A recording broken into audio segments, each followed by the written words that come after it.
All right, let's hit the field. All right. Just wanted to talk, that's all. Today is Friday, July 26th, and the Yankees were in Boston to take on the rival Red Sox as they kick off a weekend series and try to pull themselves out of a midsummer funk. My recap, your reactions, coming up next. This is NYY Recaps. Welcome to Yankee Stadium, New York City. Just when they thought I was out, hey, pull me back, kid. My goodness, the losses just keep getting harder and harder to believe. Yankees blew a great opportunity tonight, and once again, we meet up for a little bit of late night pain as Yankees fans. Classic back and forth at Fenway Park. Slugfest, at least it was a pretty exciting game. But yet another blown save from Clay Holmes. Wasn't entirely on him. 3 earned runs charged to Luke Weaver. But Holmes hits too many bats. And that was a recurring theme tonight for Yankees pitchers. Once again, we had to rely on DJ LeMahieu in a very big spot.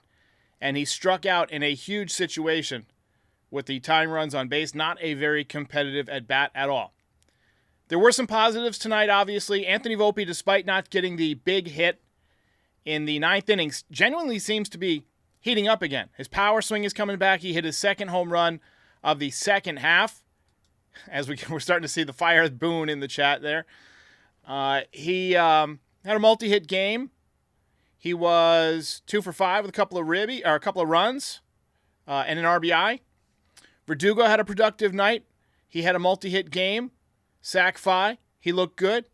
We had a monster 3-run home run from Aaron Judge, 470 feet. We had a base hit from Austin Wells up the middle that was smoked, and then he hit a home run to right field.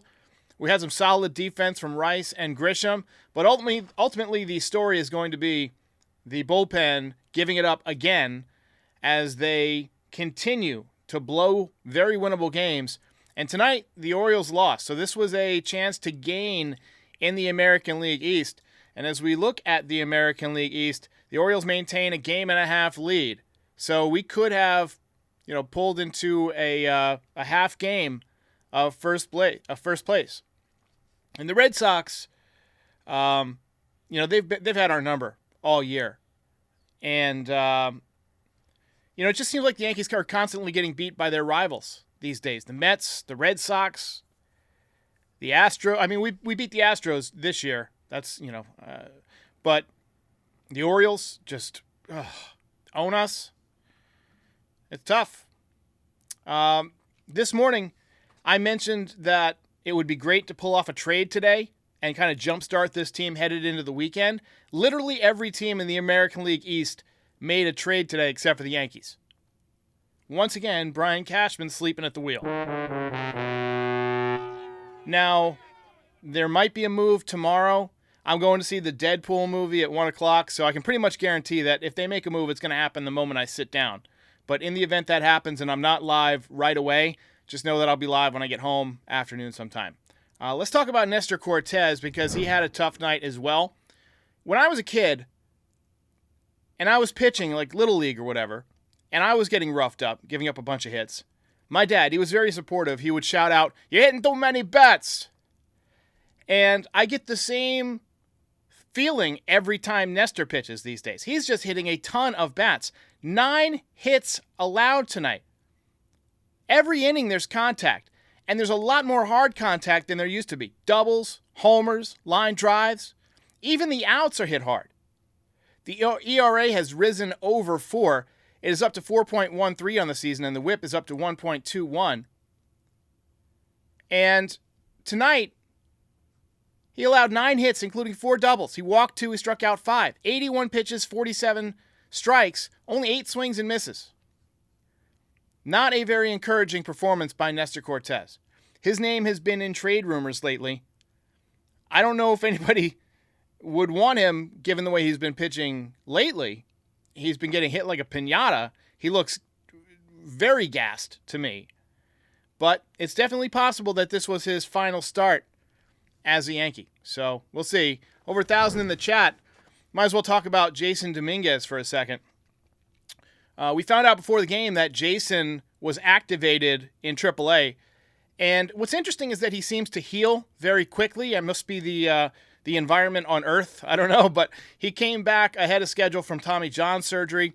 And then when he was diagnosed with his oblique injury on June 20th, the Yankees said it would be about 8 weeks. But here we are, 5 weeks later, roughly. And tonight he was batting leadoff in AAA, and he ripped an RBI single in his first game back. I didn't have a chance to watch all of his at-bats yet, but it's encouraging that he's come right back and started hitting again. They're going to be cautious with him because it's an oblique, and I fully expect him to ease his way back into daily reps. Obliques are those side muscles, right? And you use them in everything in baseball, and they're very easy to re-injure. I read a study the other day because I'm very interested in his recovery and getting back into this Yankees lineup. And the study basically said that younger players are more likely to injure their oblique than older players.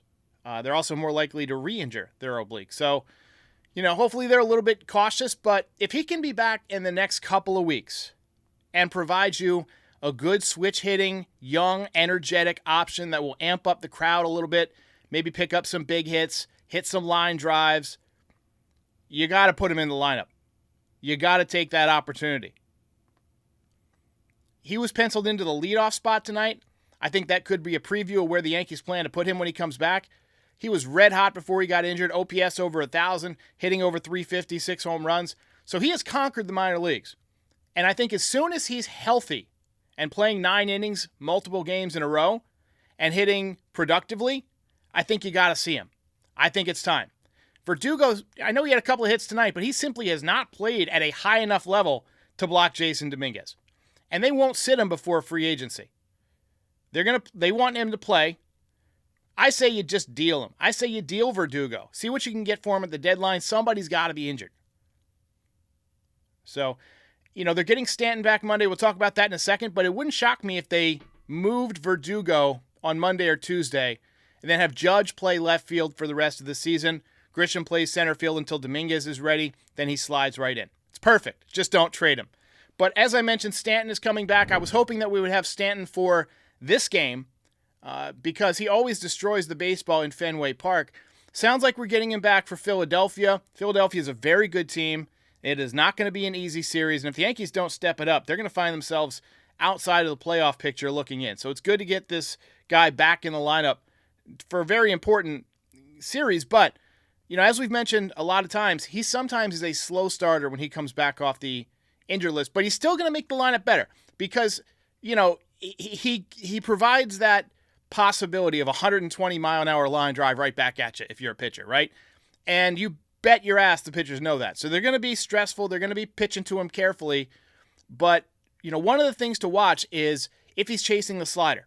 If he's spitting on the outside sliders, as he does when he's feeling good and he's balanced at the plate, then he might be able to avoid that 2 for 35 slump that he typically has when he comes back.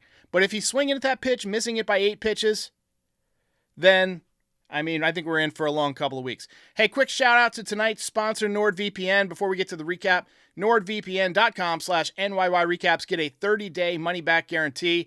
VPN stands for Virtual Private Network. Protect your online privacy. Protect your data. Get around the MLB blackout rules. That's kind of a key benefit. All sorts of great benefits to having a VPN. I have one myself. I would never not have a VPN ever again, given the state of the world.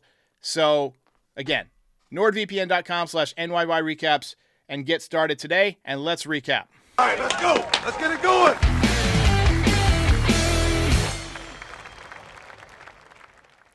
So, obviously, tough game. I'm going to try and blow through the recap here so we can take some of your reactions. I'm going to let you guys drive the bus a lot tonight. I see a lot of ticked off Yankees fans. Nestor Cortez just struggled out of the gate. He loaded the bases, gave up a run in the first inning. He wiggled out of trouble, but you knew it was going to be a long night. Yankees got the run right back in the second inning. Anthony Volpe with a big home run to center field. Turning, looking. Home run for Volpe. Hit him in the stands, they can't catch him. Good to see him getting his power stroke back a little bit. That's his second home run since the All-Star break, after not hitting one for about a month and a half. We had some decent defense today early in the game. Gleyber Torres made a nice throw to nail a runner at home. Ben Rice made a great sliding catch in foul territory. Red Sox went back out in front on a hit by Rafael Devers in the bottom of the third inning. I have no idea why you pitch to this guy ever. Apparently, it's a Massachusetts law. It's a state law. You have to pitch to Rafael Devers. Only way I can explain it. Otherwise, I can't imagine ever throwing that guy something over the plate.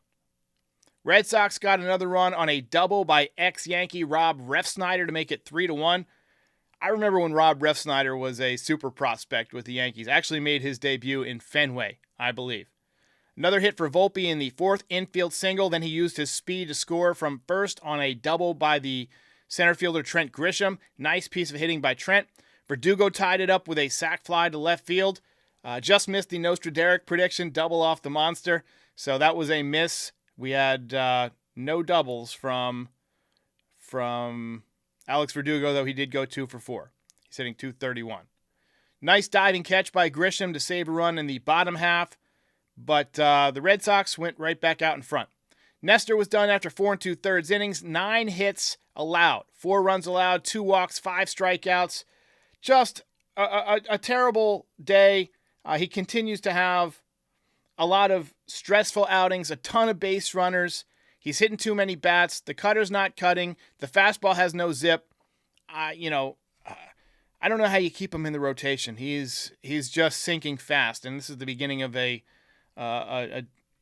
obvious to me that he's tired, that he's gassed. So I think he needs that yearly 2-week quote-unquote groin strain. But tough night for Nestor. It stinks. Top 6, wasted opportunity for the Yanks. Austin Wells ripped a base hit up the middle, and then Gleyber Torres roped a double off the monster, but neither one of them scored. Wells ended up getting thrown out at home on the contact play. Top 7, Yankees got back out on top. Absolute nuke from Aaron Judge. It's another home run for Judge. All right. Looked like he left the stadium in center field. 3-run shot, 470 feet. Cutter that didn't cut, and basically he hit it to the Massachusetts Turnpike. 36 home runs now, 92 RBIs. He's 1 home run away from tying his total from last season, 37. Next batter was Austin Wells with the mustache ride. Beautiful swing. He's looking like a much more confident hitter. 3 for 5 on the night. Averages up to 235. Remember, he was under 200 for a long time this season. 754 OPS, so now creeping up to respectability, hitting in the cleanup spot. Yankees were out in front 7-4, and that completely silenced Fenway Park for a minute, but not for long. Red Sox got 2 runs back on another home run by Rafaela, 5th home run in 11 games. That made it 7-6, 11 games versus the Yankees. So he's a certified Yankee killer already. And then Weaver put 2 runners on in the 8th, and the Yankees decided to go to Clay Holmes in the 8th. And of course, he blew the game. Before you knew it, the score was 9-7 Red Sox. Like I said earlier, not entirely his fault. 3 runs charged to Luke Weaver, but another blown save by Clay Holmes because, like my dad would say, he hits too many bats. Blow it up. Get this dude off the team. I'm serious. I am done with him. Get him off the team. Yankees threatened a little bit in the 9th. Very tough at bat from Aaron Judge. We had a base hit from Gleyber Torres. He had 3 hits, so he's maybe heating up at the right time for his new team or to prevent a trade. But finally swinging the bat a little bit better. But ultimately, Volpe grounded out to short to end the game, and the Yankees drop another heartbreaker. Mission failed. We'll get him next time. You get nothing. You lose. Good day, sir. If you ain't first, you're last. Beast Mode Bully says you could create a better team out of the crowd. Hyperbole, but not far from the truth, honestly, the way the Yankees are playing right now. You could probably get a better closer out of the crowd, honestly. I've seen some of these guys throw home runs back. There's a lot of good arms out there. Tim W. says, I'm going to keep banging this drum. Luis Gil for closer. And it might end up happening, but right now, he's pitching pretty well in the rotation. And, starting pitchers who can pitch the way he does are not easy to find. So I don't anticipate them moving him out of that role anytime soon. We found out that Garrett Crochet, who's in a similar situation, is just going to continue to start for the White Sox. In fact, he's demanding an extension if the White Sox trade him, an extension to pitch in October, because he's putting himself at risk. But it'd be interesting to see if the Yankees just maintain, the routine with Heel and continue to pitch him every 5 days. Demetrius says, it's why Cora didn't want Verdugo. 1 for 21, hits a homer, then takes 33 seconds around the bases. Get him off my team. Why didn't Boone send him in the fourth?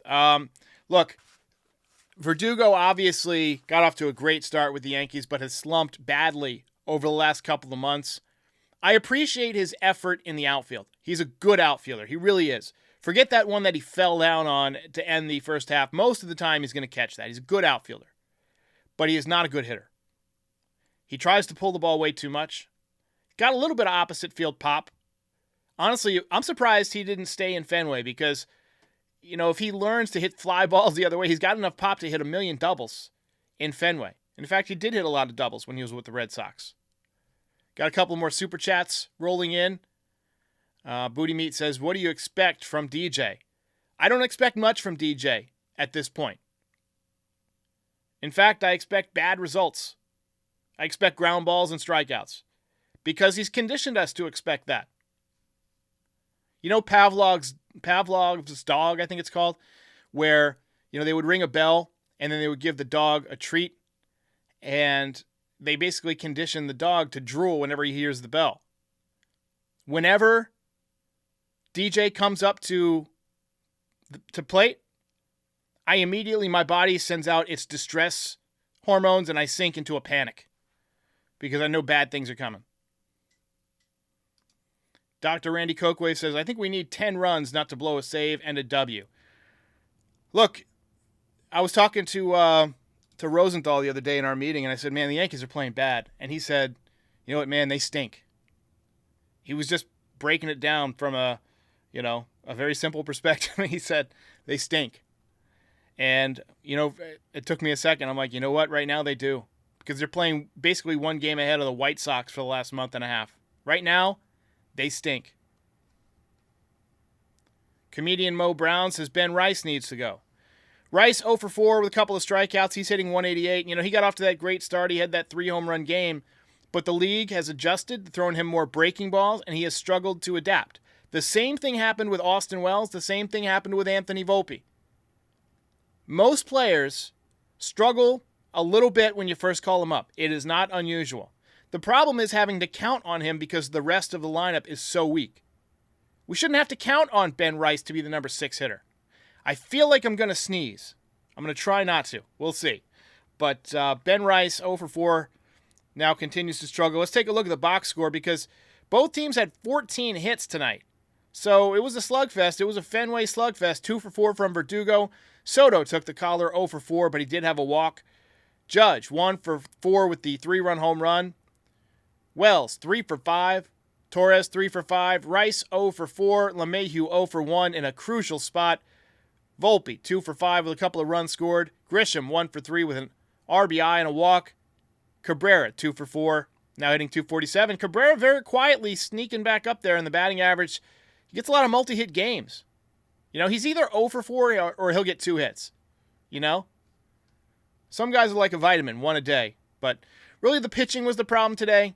Weaver, Tim Hill, and Clay Holmes all gave up runs. Tommy Kahnle, the only relief pitcher who did a decent job, scoreless inning with 3 strikeouts. But bullpen gave it up today. Not what you want. Tommy C's Cat says, Rice will be fine. He's brand new. Still got that new car smell. I think Rice will be fine. He still has good at-bats. He's struggling against Major League breaking balls. He's going to have to make adjustments.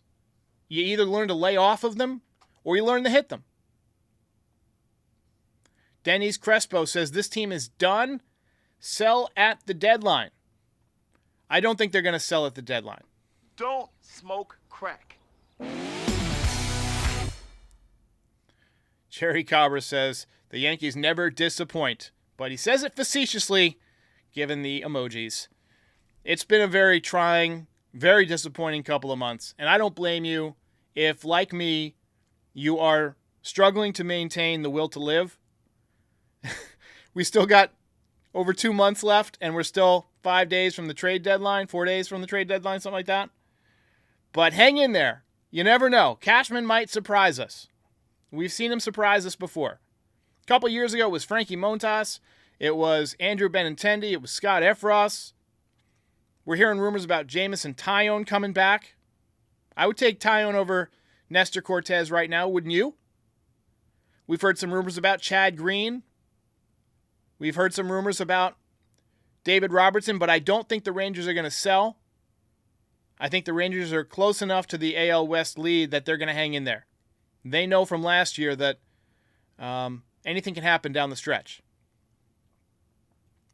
We've got a couple of guys out there who might be able to help us. Bellinger, left-handed bat. I could see putting him at first base. The Yankees are one of the few teams that can make that trade because if he exercises his option, it doesn't really hurt the Yankees that much. 1-year deal. They'll take a 1-year deal. I'm not that worried about Bellinger. I think he's going to continue to play well. If the Yankees decide to pick him up, I'd be perfectly fine with it. That allows you to put Rice back in AAA for a bit. He didn't have a lot of time in AAA. I think they could go get a third baseman. Matt Chapman was discussed today on Foul Territory. I think that the points that Todd Frazier was making were very good. He still brings a great Gold Glove to third base.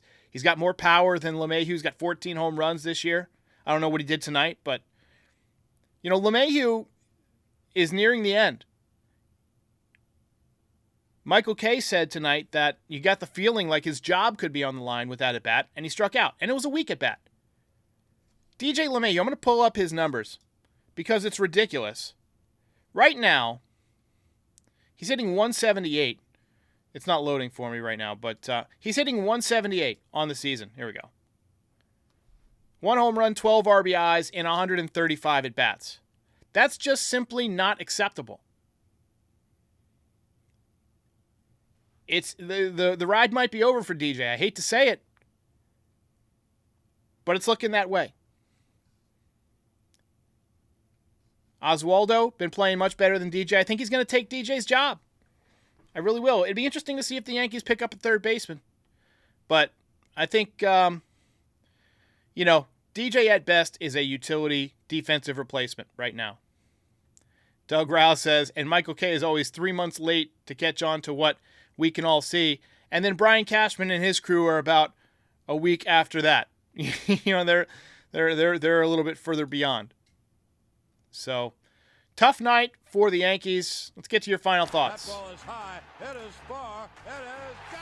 At some point, we got to address the elephant in the room of we don't have a closer. You can't continue to rely on Clay Holmes. Just serves up too many hittable pitches. The bullpen needs at least 2 or 3 arms. You need at least 2 or 3 bats.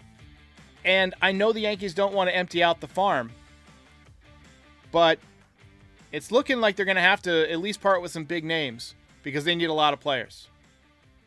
So, Throw Central says, it's crazy how the fan base is more qualified to run this team than the front office.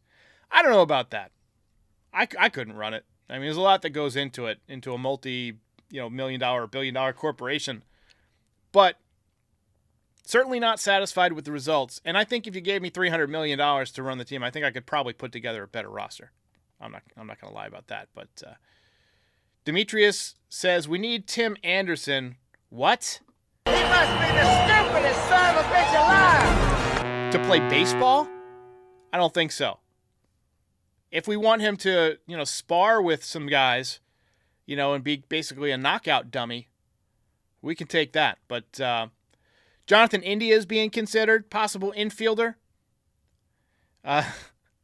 Alex says, it's right in front of us. It's right in front of us. It's what it is. What it is. It's what it is. What it is. It's what it is. Alex says it's Bauer time.